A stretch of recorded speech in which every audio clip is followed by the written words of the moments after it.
Donc vous faites 4 colonnes. La première colonne, impact. Vous devez répondre à la question quel sera l'impact de cette mise en œuvre sur la croissance. Vous faites une note sur 10.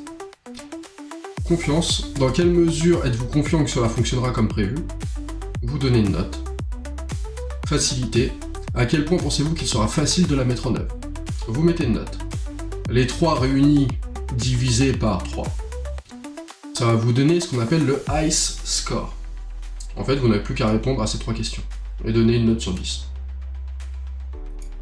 Ce qui est cool, c'est que ça, vous pouvez l'envoyer à plusieurs personnes de l'entreprise ou de votre équipe et toutes les personnes n'auront pas le même high score.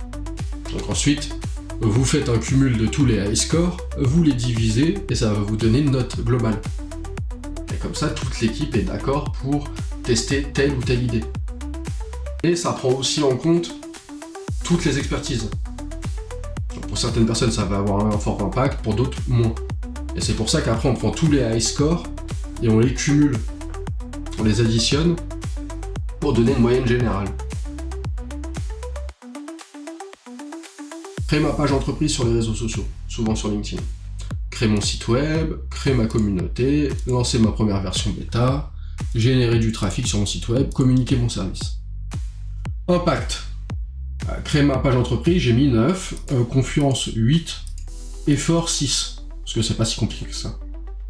Créer mon site web, j'ai mis impact 10, confiance 9, je pense que ça va fonctionner, et les efforts 8, parce que c'est un peu plus, voilà, j'aurais peut-être même dû mettre 9 et 10.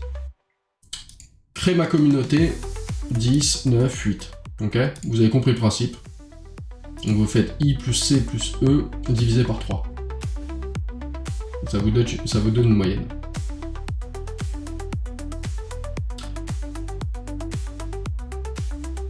La méthode PAI, donc c'est potentiel, importance, facilité, ease. Dans la méthode PAI, on a potentiel. Quel sera le potentiel de cette mise en œuvre sur la croissance? L'importance, dans quelle mesure évaluez-vous l'importance de cette action idée? Ease, à quel point pensez-vous qu'il sera facile de la mettre en œuvre? Ça vous donne un PAI score.